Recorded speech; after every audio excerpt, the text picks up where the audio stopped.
Hello. कैसे हैं सब लोग? बढ़िया एकदम।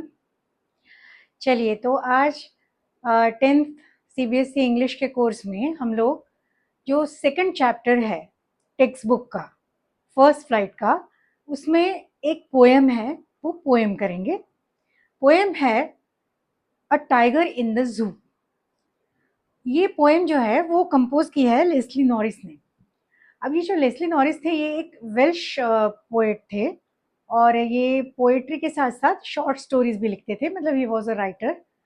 और ये पेशे से एक टीचर थे, उनको काफ़ी सारे अवार्ड्स भी मिले थे।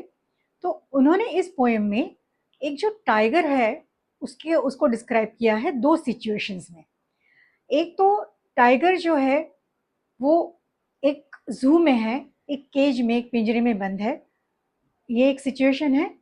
और दूसरी सिचुएशन है जब टाइगर उसके नेचुरल हैबिटेट, अभी टाइगर का नेचुरल हैबिटेट कौन सा होता है? वो है जंगल, राइट? तो जंगल में टाइगर कैसे होता है, और जू में पिंजरे में कैद जो टाइगर है वो कैसे सिचुएशन में होता है, ये दो सिचुएशंस को कंपेयर किया है। तो हम पहले पोएम पढ़ते हैं और फिर उसको लाइन बाय लाइन और वर्ड बाय वर्ड समझने की कोशिश करते हैं। So let us read. A tiger in the zoo, he stalks in his vivid stripes the few steps of his cage, on pads of velvet quiet in his quiet rage. He should be lurking in the shadow, sliding through long grass, near the water hole where plum deer pass. He should be snarling around houses at the jungle's edge, baring his white fangs, his claws, terrorizing the village. But he is locked in a concrete cell, his strength behind bars, stalking the length of his cage, ignoring visitors. He hears the last voice at night, the patrolling cars, and stares with his brilliant eyes at the brilliant stars. तो ये जो poem है इसमें दो situations हैं। तो अभी हम इसको word by word, line by line समझने की कोशिश करते हैं। He stalks in his vivid stripes. He means the tiger. He stalks. Stalk का मतलब होता है जब शिकार करने के लिए टाइगर या लॉयन किसी का पीछा करते हैं, किसी प्राणी का, किसी जानवर का, तो उसको स्टॉकिंग कहते हैं। वो बड़े दबे पांव उसके पीछे जाते हैं ताकि वो अलर्ट ना हो जाए और भाग ना जाए। तो दबे पांव उसको स्टॉक करते हैं। तो व्हाट द पोएट सेज कि he stalks in his vivid stripe. Vivid stripe मतलब उसके शरीर पर जो अलग अलग पट्टे बने होते हैं ना टाइगर के, that vivid stripe. The few steps of his cage, वो स्टॉक कर रहा है लेकिन कहाँ पर? अपने केज में। आपने कभी, आप जू में गए होंगे तो आपने देखा होगा कि टाइगर अक्सर ऐसे, मतलब वो शिकार की मुद्रा में बैठा होता है, उसको पोजीशन बना करके एज इफ अभी अटैक करेगा किसी जानवर को। क्योंकि भले ही वो केज में कैद हो, लेकिन उसका जो नेचुरल इंस्टिंक्ट होता है शिकार करने का, वो तो उसका जिंदा रहता ही है। सो ही एक्चुअली क्रिएट्स दैट पोजिशन कि अभी वो अटैक करने वाला है। तो what he was doing, he was stalking in his vivid stripe the few steps of his cage। लेकिन कहाँ पर? अपनी केज जो छोटी सी जगह में, वहां, वहीं पर वो अपना जो स्टॉकिंग कर रहा है। on pads of velvet quiet। pads of velvet मतलब उसके जो पंजे हैं, एक्चुअली टाइगर के जो पंजे होते हैं वो बहुत सॉफ्ट होते हैं। तो उसके जो वेलवेट जैसे सॉफ्ट जो पंजे हैं, तो उस पर वो चल रहा है। कैसे? शांति से, धीमे से, ताकि आवाज ना हो। एक्चुअली वो जब जंगल में शिकार कर रहे होते हैं, तो वो जब शिकार कुछ का जब पीछा कर रहे होते हैं तो वो बहुत शांति से चलते हैं, आवाज नहीं होने देते, ताकि उनका जो प्रे है, उनका जो शिकार है, वो अलर्ट होकर भाग ना जाए। तो उसी तरह से वो धीरे धीरे अपने जो वेलवेटी पंजे हैं उस पर चल रहा है, उसके सॉफ्ट वाले वेलवेटी पंजों पर। In his quiet rage. Rage माने गुस्सा।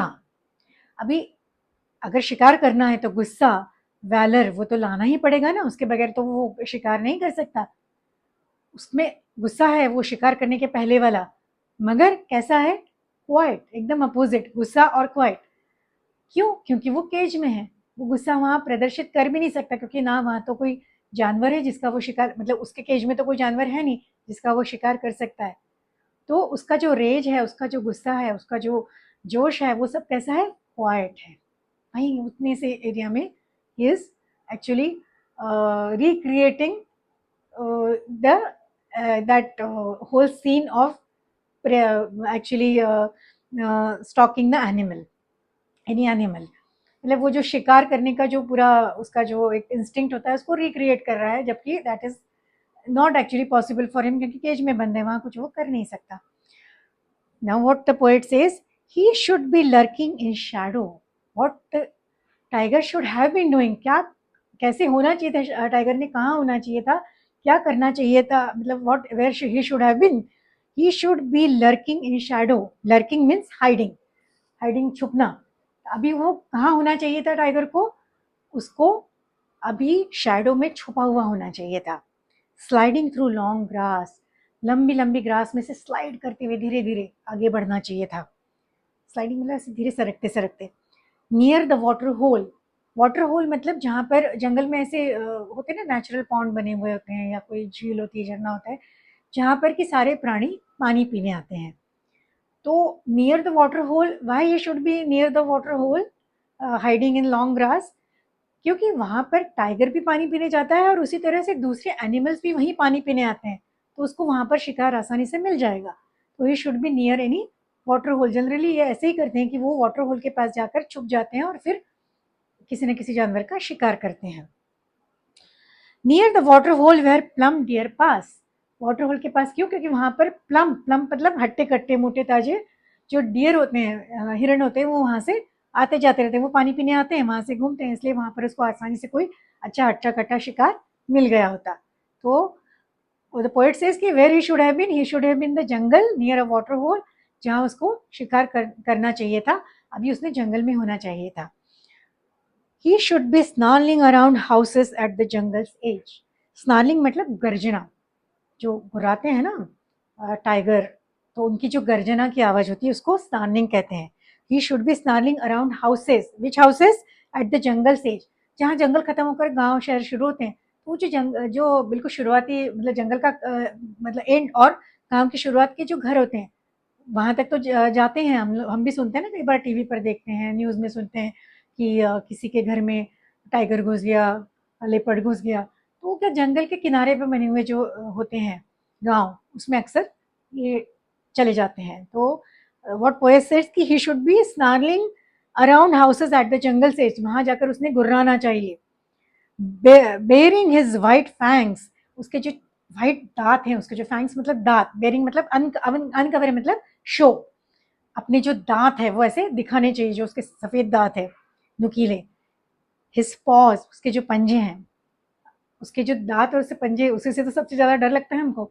टाइगर के दांत, पंजे और उसके strength, that is what actually everybody is afraid of. Bearing his white fangs, his clause terrorising the village, जिससे उसके जो वाइट दांत और उसके पंजे और उसकी जो गर्जना है, उससे जो विलेज है वो सब डरने डरने लगा. टेरराइज मतलब डर जाएगा.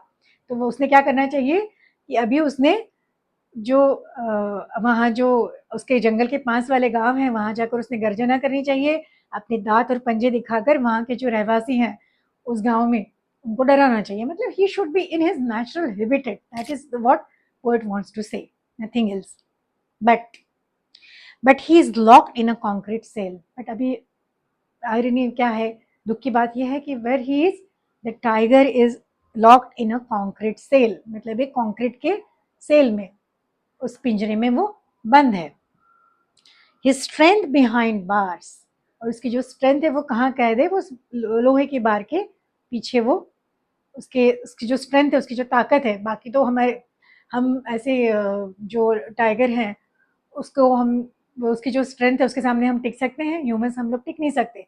लेकिन ये जो कंक्रीट और जो लोहा है, इसकी जो स्ट्रेंथ है उसके पीछे हमने टाइगर की स्ट्रेंथ को कैद कर लिया है. But he is locked in a concrete cell, his strength behind bars, stalking the length of his cage, ignoring visitors. What he is doing, stalking the length of his cage. इतनी छोटी सी उसकी जो cage होती है, एक room के बराबर ज़्यादा से ज़्यादा होती है, छोटे से रूम जैसी, उसमें उतनी सी जगह में वो घूम रहा है. जबकि उसका जो नेचुरल हैबिटेट है वो क्या है, एक ह्यूज लिमिटलेस जंगल, जो उसका जिसमें रहने के लिए भगवान ने उसको बनाया है. पर अभी वो उसको हमने इतना लाचार कर दिया है कि हमने उसको एक केज में बंद करके एक छोटी से कमरे नुमा जगह में उसको उसकी स्ट्रेंथ को कैद करके उसको वहीं पर टहलने पर वहीं पर स्टॉक करने पर मजबूर कर दिया है, जो कि एक लिमिटलेस बड़े से जंगल में रहने के लिए बना हुआ है। भगवान ने तो उसको जंगल में रहने के लिए बनाया हुआ है। Stalking the length of his cage, ignoring visitors. Now what he is doing, हम लोग ना जब जाते हैं ज़ू में तो हमको सबसे ज़्यादा क्या देखने का इंटरेस्ट होता है, लॉयन, टाइगर, एलिफेंट, ये जो बड़े बड़े जो एनिमल्स होते हैं उनको देखने का की बड़ी हमको उत्सुकता होती है। तो what that tiger is doing, he is ignoring those visitors, he is not even paying attention to them because he is not liking that. He hears the last voice at night. Now, at the night, he hears the last voice. And which is the voice? The patrolling car. Patrolling car मतलब वो आपने जैसे कई बार देखा होगा ना कि police वाले भी पेट्रोलिंग करते हैं, तो उनके पेट्रोलिंग जो कार होती है, मतलब गश्त लगाना जिसको बोलते हैं, तो उस कार में आवाज आता रहता है, वो एक प्रकार का। तो वो पेट्रोलिंग कार के का जो आवाज उसे सुनाई दिया। तो अभी मतलब लास्ट पेट्रोलिंग रात का हो गया, उसके बाद ज़ू मतलब बंद करने से पहले वो पेट्रोलिंग करते होंगे कि सब सारे जानवर सही सलामत है या नहीं, ये देखने के लिए। तो वो पेट्रोलिंग कार वहाँ से घूम रही थी, उस पेट्रोलिंग कार का आवाज़ उसने टाइगर ने सुना। He hears the last voice at night the patrolling cars and stairs with his brilliant eyes at the brilliant stars. और उसकी जो आईज हैं, टाइगर की आईज बहुत सुंदर होती है, बहुत ब्रिलियंट होती है, very deep beautiful eyes, these are actually very beautiful animals. तो उसकी आईज बहुत ब्रिलियंट सुंदर होती है। तो अपनी ब्रिलियंट आईज से ही स्टेरिंग, स्टेरिंग मतलब ताक रहा है, देख रहा है, घूरना। स्टेरिंग का एक्चुअल मीनिंग होता है घूरना, बट इन दिस कॉन्टेक्स्ट इसका मतलब है देखना। तो वो क्या देख रहा है अपनी ब्रिलियंट आईज से, and stairs with his brilliant eyes at the brilliant stars. Brilliant जो स्पार्कलिंग स्टार्स है, चमकने वाले सितारे हैं, उनसे वो उनको देख रहा है। So it's a beautiful beautiful poem. इसमें पोएट ये कहना चाहते हैं कि ये जो जानवर है ये एक्चुअली बने हैं एक बड़े से जंगल में, एकदम खुली हवा में, खुले एटमॉस्फेयर में रहने के लिए बने हुए हैं। उनको नेचर ने, भगवान ने, आप जो भी कहना चाहे, उनको बनाया है जंगल में रहने के लिए, लिमिटलेस, एकदम से खुला हुआ जंगल, ग्रीनरी, एकदम सुंदर जगह पर रहने को बनाया है। और हम क्या करते हैं अपने एंटरटेनमेंट के लिए, हम उनको इतने छोटे छोटे पिंजरों में कैद करके रख देते हैं, which would be so frustrating for them. कितनी गलत बात है। तो ये जो है कि हम अपने एंटरटेनमेंट के लिए बोलिए या अपने स्वार्थ के लिए बोलिए या जिस भी कारण से हम उनको कैद करते हैं, that is not something right. Poet wants to say कि the animals should be in their natural habitat. हमको उनको उनके जो उनके लिए जो नेचर ने जो जगह बनाई है वहीं पर उनको रखना चाहिए। So this is a beautiful comparison, it's a beautiful description. So you also should think about this कि कई बार, I am not against that, please don't take it otherwise, but pets, लोगों को बड़ा शौक होता है पेट्स को पालने का। लोगों को लगता है कि हम उनको उनका लाइफ ईजी कर रहे हैं। सोचने वाली बात है, सच में हम ईजी कर रहे हैं या उनको लिमिट कर रहे हैं। जैसे स्पेशली जो पक्षियों को पालते हैं, पक्षी जो खुले आकाश में उड़ने के लिए बने हैं, उनको हम पिंजरे में कैद करते हैं। Isn't it cruel? Anyway, this is personal choice, I am not against anyone, but सोचने वाली बात तो है कि खुले आकाश में उड़ने के लिए बना हुआ जो प्राणी है उसको हम इतने छोटे से पिंजरे में कैद कर रहे हैं। I think it is inhuman. So किसी भी प्राणी को उसके जो नेचुरल एनवायरनमेंट से अलग करना, I don't think that is the right thing, which is exactly poet also wants to say in this poem. So you also think about it. Thank you.